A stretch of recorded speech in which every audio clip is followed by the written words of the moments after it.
Pourquoi Jésus a-t-il accepté de mourir alors qu'il est Dieu? Est-ce que Dieu peut mourir?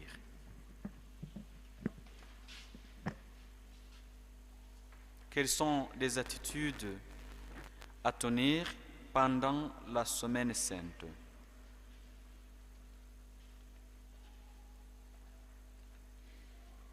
Gloire au Père et au Fils et au Saint-Esprit.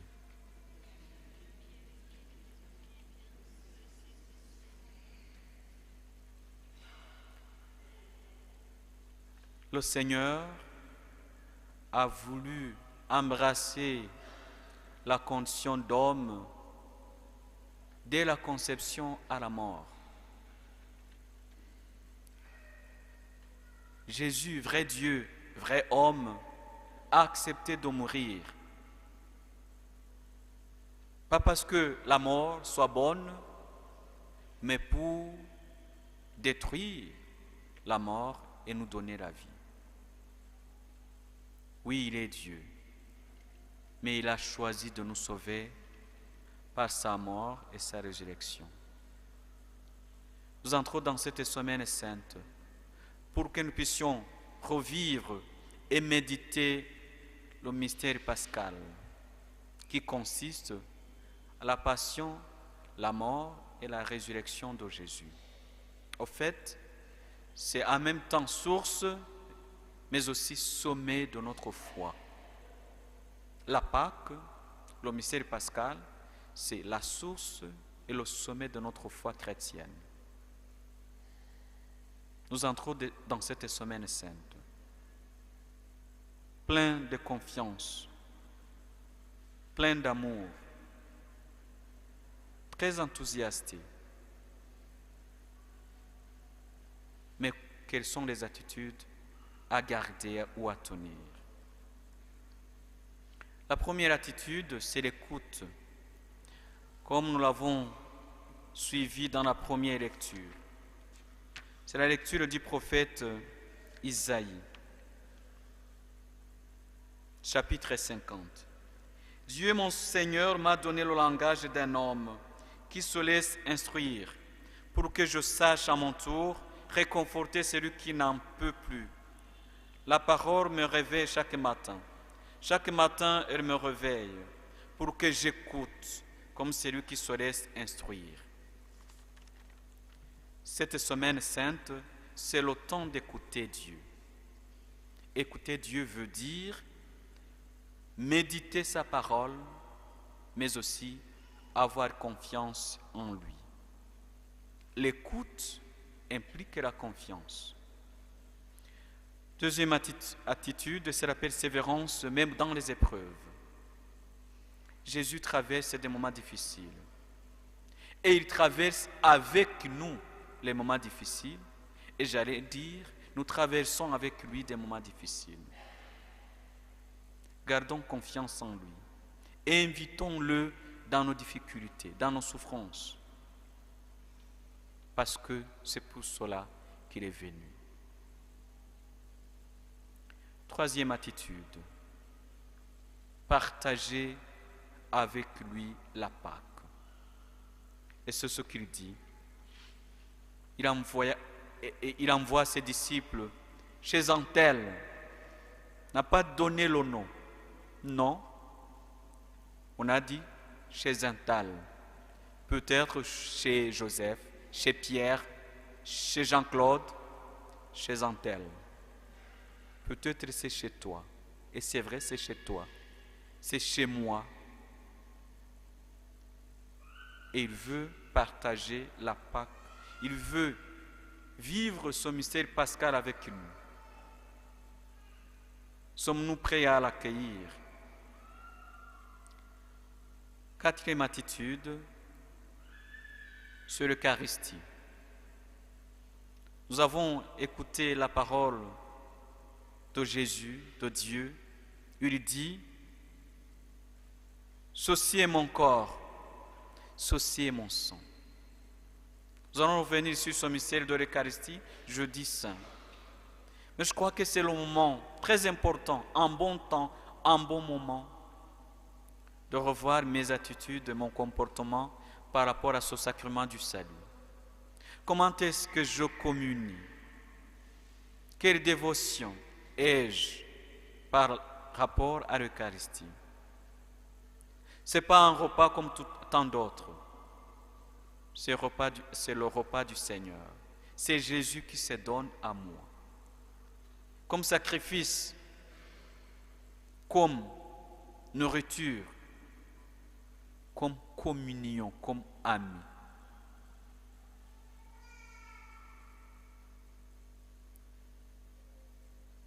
Il dit à ses apôtres, ceci est mon corps, ceci est mon sang, livré pour vous.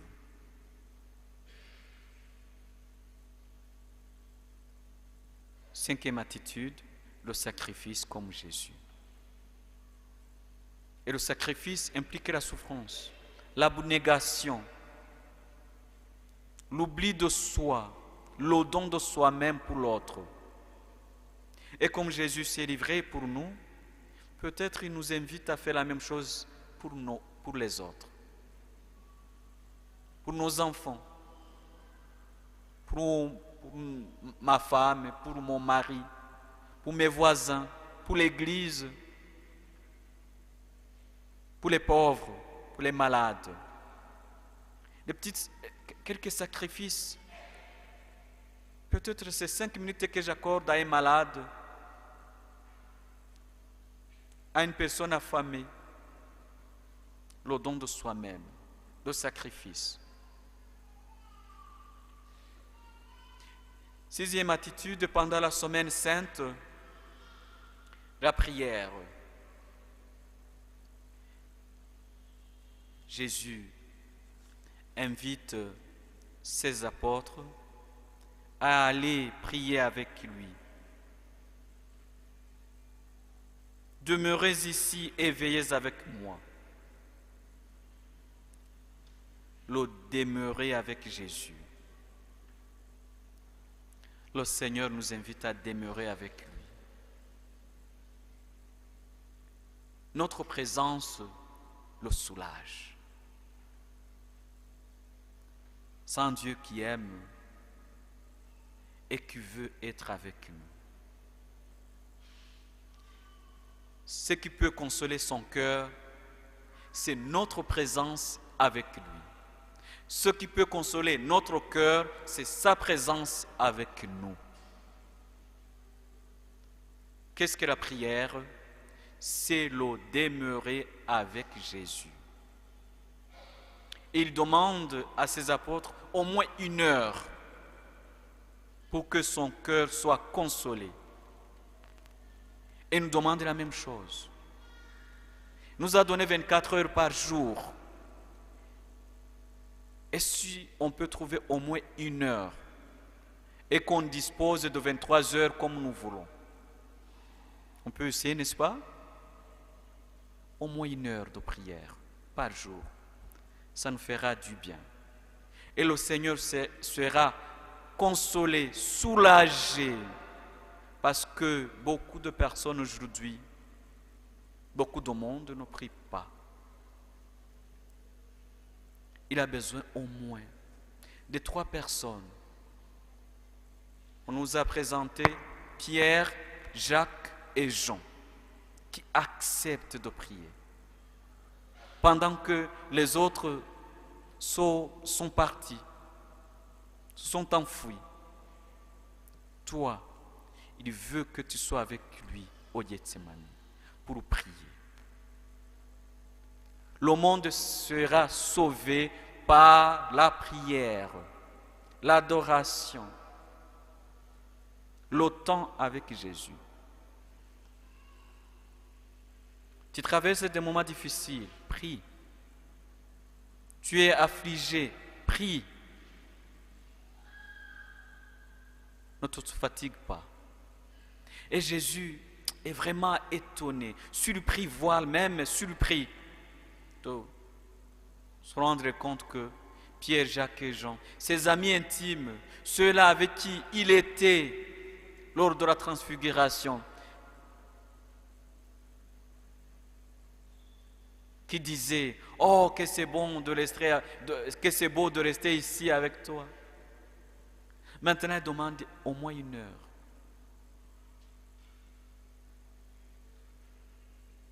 Et il les trouve endormis.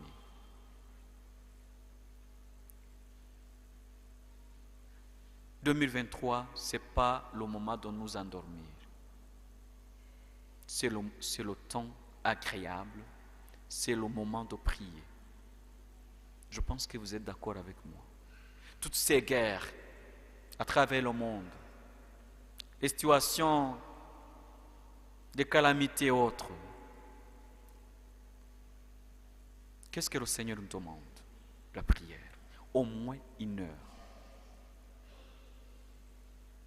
Peut-être il sera difficile de trouver 60 minutes d'affilée comme ça. Et si je trouvais 20 minutes le matin, 20 minutes au milieu de la journée, à 20 minutes le soir, ça va faire bonne affaire, n'est-ce pas? C'est possible de trouver au moins 1 heure de consoler le cœur de Jésus. Le Saint-Sacrement est exposé chaque jeudi. Même si le Saint-Sacrement n'est pas exposé, Jésus est bien présent, vivant dans le tabernacle. Pas seulement ici, même dans les autres chapelles ou églises, dans cette ville ou ailleurs, je peux trouver 1 heure de prière. Peut-être je ne peux pas trouver une église près de moi. Je peux trouver un temps de prière dans ma chambre, un coin de prière, pour rester avec Jésus. La semaine sainte, c'est un temps de prière avec Jésus. 7e attitude pour la semaine sainte.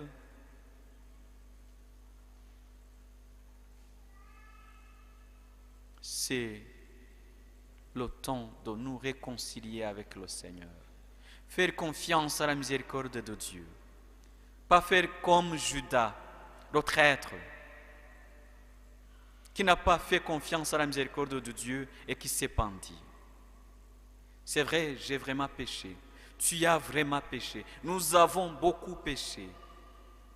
Faisons confiance à la miséricorde de Dieu. Et allons-y. Hâtons-nous. Recourons au sacrement de réconciliation. La lettre de Saint Jacques, chapitre 5, dit « Confessez vos péchés les uns envers les autres. » Tu ne peux pas dire « Non, je vais dire mes péchés à mon ami, lui aussi il va faire la même chose. » Jean chapitre 20, Jésus dit à ses apôtres « Ceux-là à qui vous aurez pardonné les péchés, ils seront remis. » Alors, le sacrement de réconciliation, nous en avons besoin. Le sacrement de la miséricorde. Et c'est une grâce. C'est une grâce que le Seigneur nous accorde tout au long de ce temps de carême, précisément ce temps de la semaine sainte. Courons à la miséricorde de Dieu. Faisons recours à la miséricorde de Dieu. Acceptons d'être pardonnés par lui.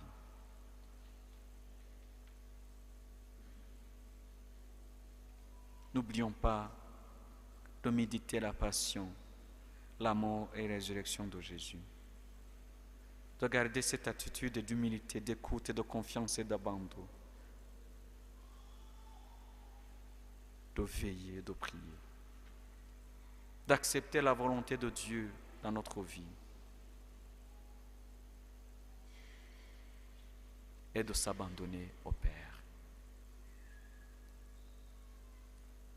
C'est par là que la paix de Dieu, qui surpasse toute intelligence, habitera nos cœurs, nos esprits dans le Christ Jésus.